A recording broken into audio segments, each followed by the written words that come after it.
is debating the opposition leader at the Prime Minister's question time. Out of the 16 hostings, or over 30 hostings they had, when did you see Rishi Sunak call another person to come and speak for him when he's supposed to address the people? It's time for us to call a spade in this country. That was a disgrace on Nigeria as a country, that a presidential candidate went to Chatham House, where he's supposed to espouse his idea, and he's calling people to answer questions that were asked from him. Can't you see the way that journalist had to ask him, sir, is this how you're going to be calling people to answer questions for you, where you are supposed to be the one speaking yourself? He called Nasir El-Rufai to speak on security. Has Nasir El-Rufai been able to sort out this problem of insecurity in Kaduna State? Kaduna State. Eh? It was a bad call. Has he been able to sort out his problem of insecurity? If there was an army general retired in that gathering, you called somebody to come and speak for him as regards economy. Has the APC government not prevailed over an economy that has gone downward the drain? They promised over 27 million jobs. They can't give it. Third quarter 2020 now. We've not seen unemployment numbers. I dare the MBS to release statistics for unemployment numbers as we speak. I feel ashamed as a Nigerian. I've got nothing against any presidential candidate, but I am a Nigerian, and when a Nigerian presidential candidate should go and make us proud at a public gathering abroad, they should also remember that people like us are Nigerians. And anything they say about Nigerians overseas, it robs us on our image. Well, Rufai. Section 5 of the 1999 Constitution allows the Nigerian president to delegate authority, because the powers of that executive branch is concentrated in the person of the president. But as Rufai said, people should not, did you say chicken and egg or something? Counting their chicken before they are people should not count their chicken before they are out. So when a man wants to lead, he's coming for an exam.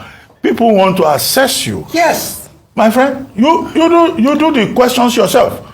If you ask other people to come and ask, that is called cheating. Cheating. The invigilators will be wondering whether you know what you are putting yourself into. And the buck stops. Other people don't go to this house. So an ideal situation is, because I have been even in the private sector at top level meetings where the CEO would delegate to the head of a business to respond to it. Yes. So however, let me land. However, as you mentioned, the buck does stop with the CEO, and he's able to articulate himself on every issue, even if not as from an expert perspective, but have an overview to respond as all other candidates have done. So that's where I'll fault that. I don't think he's not able to delegate for a better response, especially if they are members of his team. However, I do think that he ought to have been able to speak to every single issue and ask for an in-depth response from his surrogates. But in terms of I'm happy to see a candidate presenting for his team forward, that these are my potential team members who are going to help me take this nation to greater heights, because leadership is not by one person. It's not by an individual. Team members will still have to go to Senate. They will still have to go to Senate. Clearance. And Ayo, a shadow cabinet has been fully appointed already. It's different from this. These are campaign surrogates and friends. There's a huge difference with a shadow cabinet. In fact, a shadow cabinet, positions have been given already. That's why we have shadow Brexit minister, shadow chancellor of the exchequer, shadow this, shadow that. Positions have been allocated. But Dr. What positions were they allocated? Dr. Bati said police minister, potential minister of police officer. No, it was just joking. It was just joking. I'm sure Nasir Rufai doesn't want to be police affairs minister. He will prefer the oil ministry. Ruben, two things. Look, we don't want a situation tomorrow. We will not hear that a cabal has hijacked our president. We heard that.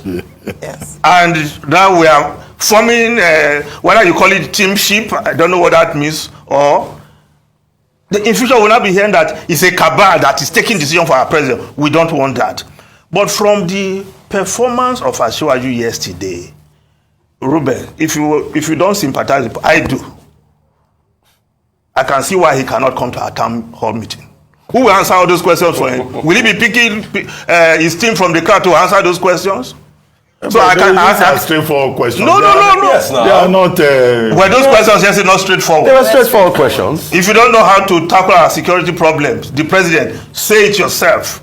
You don't have it on your fingertips and you want to be commander-in-chief of the Nigerian Armed Forces? Come on. Well, Nigerians are watching. They are seeing the candidates on different platforms. You don't have to come to Arise. Don't campaign. No. What I'm saying is that you don't have to come to Arise if you don't want to come. No. But Nigerians. One of the things Asiwaju Tinubu said is that the people of Nigeria should be allowed to make their choice. And I think that's an important point. He also accused some people of trying to use him to make money because he's marketable. Who wants to make money? He didn't mention anybody. He mentioned that the reason why he wouldn't attend town hall meetings, that's not a valid. It's marketable. Don't face the questions yourself.